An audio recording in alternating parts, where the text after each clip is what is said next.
बिस्मिल्लाहिर्रहमानिर्रहीम। मेरा नाम प्रोफेसर उमैर रशीद है। आज हमारा दूसरा लेक्चर है चैप्टर नंबर 5 एटॉमिक स्ट्रक्चर में,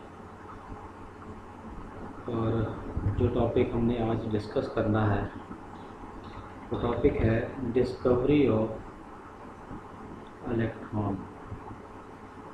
और इलेक्ट्रॉन को कैथोड रेज पहले कहा जाता था, तो डिस्कवरी ऑफ कैथोड रेज, जिसको बाद में पता चला कि कैथोड रे ही बेसिकली इलेक्ट्रॉन्स हैं, तो हम फिर उसी आर्टिकल को डिस्कवरी ऑफ इलेक्ट्रॉन या डिस्कवरी ऑफ कैथोड रे के नाम से जानते हैं। इसमें सबसे पहले ये बुक का पहला पेज है, जिसमें ये जो 2 पैराग्राफ दिए हुए हैं, यहाँ पर हमें कैथोड रे की डिस्कवरी के बारे में बेसिक प्रोसीजर जो है वो बताया गया है इस डायग्राम के हिसाब से। हम इस आर्टिकल को अलग से डायग्राम से भी समझेंगे। सबसे पहले आप सब लोग अपनी बुक से इन 2 पैराग्राफ्स को रीड कर लें, तो फिर हम ये समझने में आसानी होगी। इसमें बताया गया है कि ये हमारे पास ये जो डायग्राम आपको फिगर 5.1 यहाँ पर नज़र आ रही है, ये डायग्राम, इसको हम डिस्चार्ज ट्यूब कहते हैं। डिस्चार्ज ट्यूब बेसिकली शीशे की बनी हुई, ग्लास की बनी हुई एक ट्यूब है, जिसके अंदर हम किसी भी गैस को फिल करते हैं और उस गैस का जो प्रेशर है उसको हम लो रखेंगे अगर कैथोड रेज की डिस्कवरी को डिस्कस करना है। A gas in the discharge tube is fitted with the 2 metallic electrodes. इसका मतलब ये है, आप डायग्राम को साथ साथ स्टेटमेंट के देखते जाएं। इस डिस्चार्ज ट्यूब के अंदर ये एक इलेक्ट्रोड है, इसके ऊपर यहाँ पर नेगेटिव चार्ज दिया गया, एक कैथोड इलेक्ट्रोड है यहाँ पर मेंशन किया है। इसी डिस्चार्ज ट्यूब के अंदर ये एक दूसरा इलेक्ट्रोड है, ये पॉजिटिव इलेक्ट्रोड है और हम इसको एनोड कहेंगे। आप दोनों तरफ से इसको देख सकते हैं कि ये मेटल वायर के ज़रिए एक हाई वोल्टेज डिवाइस के साथ हमने इसको जोड़ा हुआ है, और दोनों वायर्स को हमने आपस में कनेक्ट किया एनोड और कैथोड को वोल्टेज प्रोवाइड करने के लिए। एक electrode acting as a cathode and another is anode. The tube is filled with a gas, air or vapors of the substance at any desired pressure. अब किसी भी चीज़ के जो सब्सटेंस हैं वो गैसीय स्टेट में होंगे। एयर इटसेल्फ एक गैसीय स्टेट है। तो इन शॉर्ट के हमने इस डिस्चार्ज ट्यूब के अंदर जो है यहाँ पर गैस को फिल करना है, और उसका प्रेशर मेंटेन करने के लिए आप यहाँ देख सकते हैं कि एक वैक्यूम पंप लगा हुआ है। इसका फंक्शन ये है कि इनकेस हम इसमें ज़्यादा गैस भर देते हैं और उसका प्रेशर जो है वो ज़्यादा हो जाता है, हम वैक्यूम पंप यूज़ करके एक्स्ट्रा गैस जो है उसको रिमूव कर सकते हैं और उसके गैस का अंदर जो है वो प्रेशर मेंटेन कर सकते हैं। The electrodes are connected to the source of high voltage. The exact voltage required depend upon the length of the tube and pressure inside the tube. यानी ट्यूब की ये लेंथ आप यहाँ से देखें, यहाँ से ये ट्यूब की लेंथ है। ये ट्यूब की लेंथ अगर ज़्यादा हो हमारे पास तो हमें वोल्टेज ज़्यादा देने पड़ेंगे, और अगर अंदर गैस का प्रेशर ज़्यादा हो तो भी हमें ज़्यादा वोल्टेज देने पड़ेंगे। The tube is attached to the vacuum pump by means of small side tube so that the conduction of electricity may be studied at any value of flow pressure. यहाँ पर हम एक शॉर्ट क्वेश्चन को भी discuss करेंगे कि pressure को लो क्यों रखा जाता है। नेक्स्ट है, it is observe that current does not flow through the gas at ordinary pressure. Ordinary pressure normally जो होता है वो 1 atm हुआ करता है। तो ऑर्डिनरी प्रेशर अगर गैस का इसमें 1 atm ही होगा और हम वोल्टेज 5000 तक दे दें, तो कैथोड की सरफेस से, ये जो आपको इलेक्ट्रोड नज़र आ रहा है, ये कैथोड की सरफेस से रेडिएशंस इमिट नहीं होंगी, क्योंकि डिस्चार्ज ट्यूब के अंदर जो है वो गैस ज़्यादा होगी, वो गैस उस कैथोड की सरफेस के ऊपर प्रेशर एग्जर्ट करेगी, जिसकी वजह से कैथोड में से रेडिएशंस का इमिट होना मुश्किल हो जाएगा। इसलिए हम गैस का प्रेशर अंदर लो रखेंगे। When the pressure inside the tube is reduced and high voltage of 5000 say 10,000 voltage is applied, then an electric discharge takes place through the gas, producing a uniform glow inside the tube. इस line का मतलब ये है कि जब अंदर gas का pressure low होगा और हम हाई वोल्टेज दे देंगे इस डिवाइस की मदद से, कैथोड से जो रेडिएशन प्रोड्यूस होंगी वो उस डिस्चार्ज ट्यूब के अंदर ग्लो प्रोड्यूस करेंगे, यानी रोशनी प्रोड्यूस करेंगे। When the pressure is reduced, अगर हम प्रेशर को 0.01 टॉर से कम कर दें तो फिर वो ग्लो जो है वो डिसअपेयर हो जाएगा, क्योंकि गैस के मॉलिक्यूल्स की इंटरेक्शन निकलने वाली रेडिएशंस के साथ ज़्यादा नहीं रहेगी। The original glow will disappear. Some rays are produced which create the fluorescence on the glass wall opposite to the cathode, and these rays are called the cathode rays. इस line का मतलब यह है कि some rays produced which create fluorescence on the glass wall opposite to cathode। तो यहाँ पर आप देखें ये हमारे पास कैथोड सरफेस है, इसकी अपोजिट साइड ये बनती है, यानी ये जो ग्लास वॉल बनी हुई है ग्लास, इसके ऊपर जब ये जाने वाली रेडिएशन टकराएंगी तो वो ग्लो प्रोड्यूस करेंगे। They are called cathode rays and the color of the glow या जो फ्लोरिसेंस वो जो रोशनी पैदा होगी वो डिपेंड करता है कि ग्लास की वाल किस चीज़ की बनी हुई है।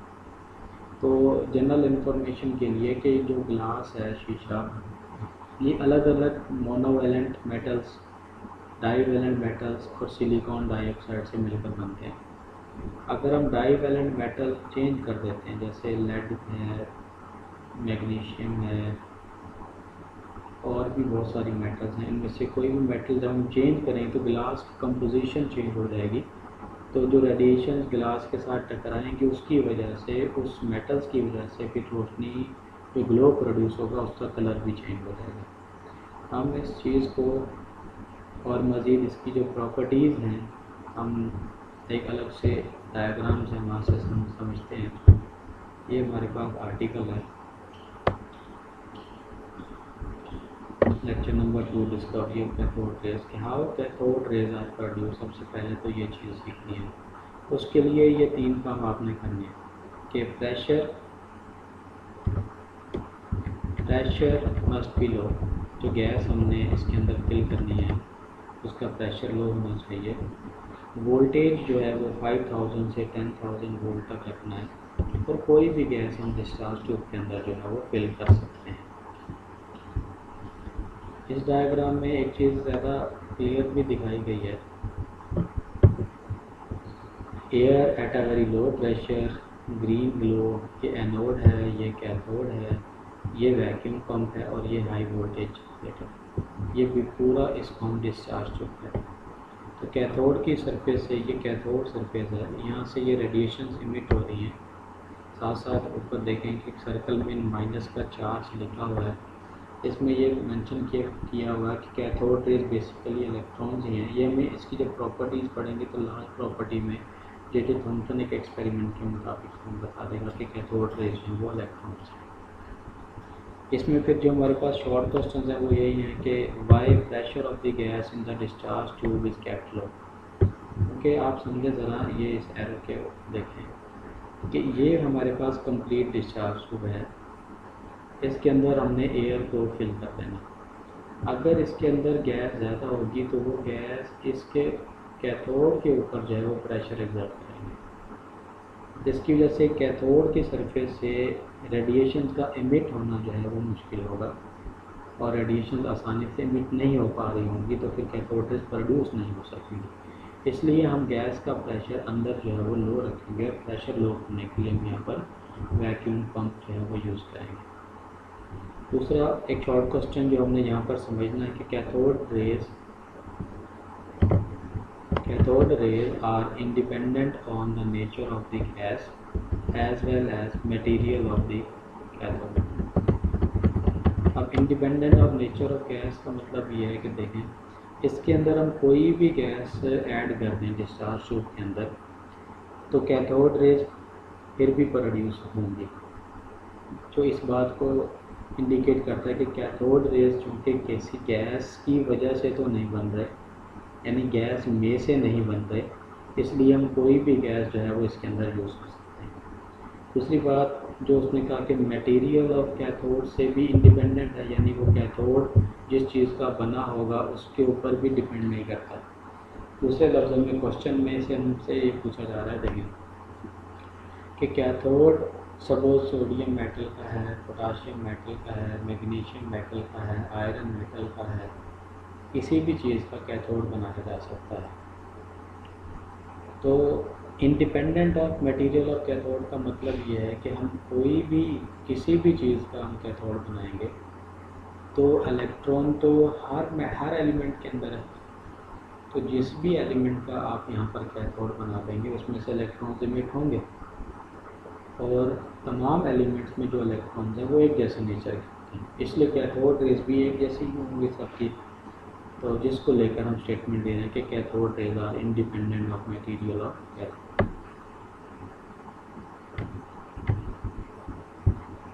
उसके बाद हम समझेंगे कि cathode rays are negatively charge, यानी कैथोड रेज के ऊपर जो चार्ज है वो नेगेटिव है। वो समझने के लिए ये सामने आपके सामने एक डायग्राम है, इसको आप ज़रा तसल्ली से समझिएगा।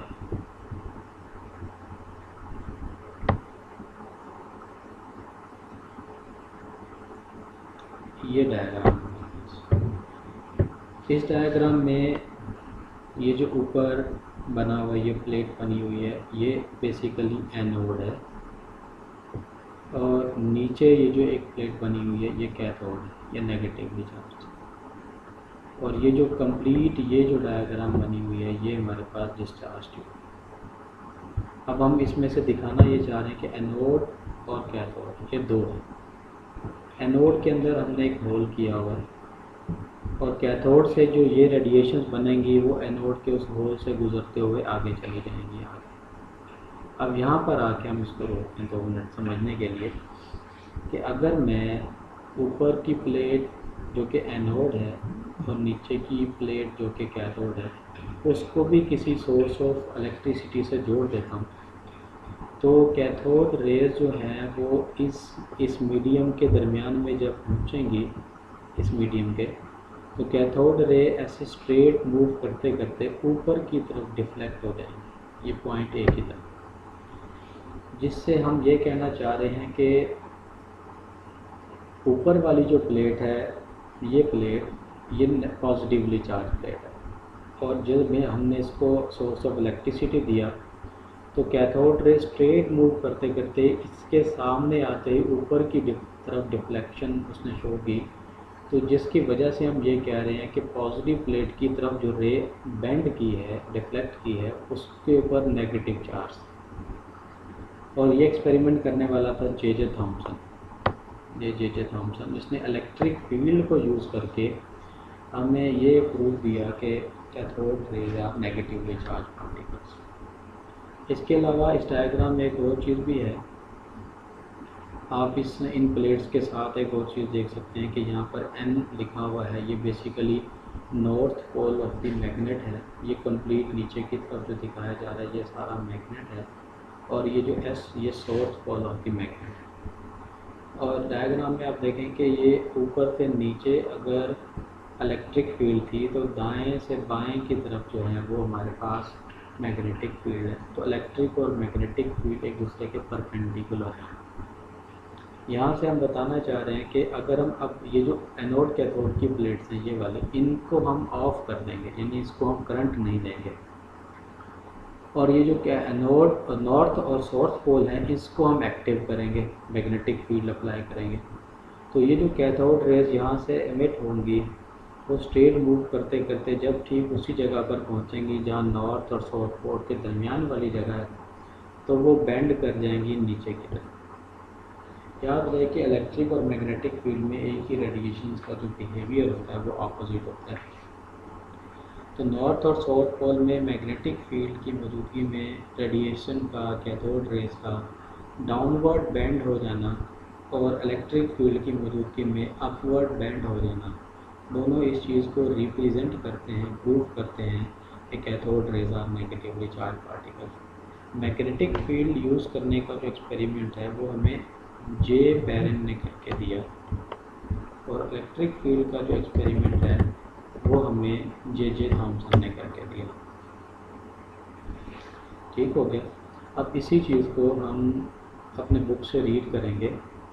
ये हमारे पास आर्टिकल है पहली प्रॉपर्टी का, ये आप सारे इस प्रॉपर्टी को रीड करें कि cathode rays are negatively charge. In 1895 J Perrin prove that when the cathode rays passed between the poles of the magnet the path of the negatively charged particles curved downward to the point 2, ये point 2 बना हुआ है यहाँ पर नीचे की।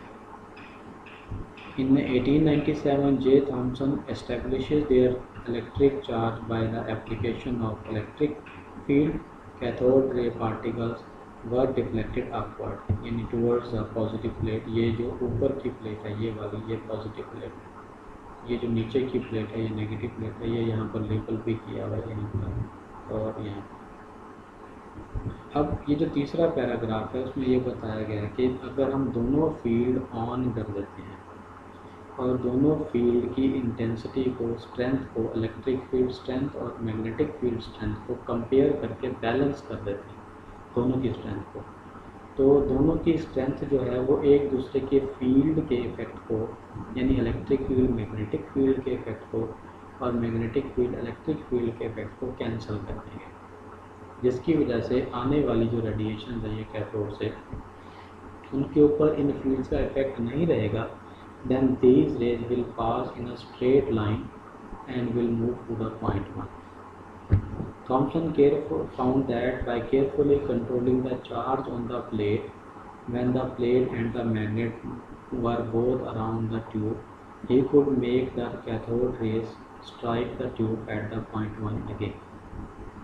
In other words, he was able to cancel the effect of the magnetic field by applying an electric field that tend to bend the path of the cathode ray in opposite direction.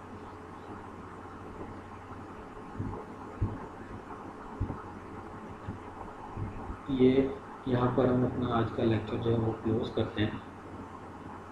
इंशाल्लाह lecture number 3 में हम cathode rays की बाकी की जो properties हैं वो discuss करेंगे 1 बाय 1, और कोई भी क्वेश्चन हो तो वो आप चैनल के कमेंट सेक्शन में पूछ सकते हैं, उसका आंसर हम आपको आगे करते हैं। थैंक यू, अल्लाह हाफ़िज़।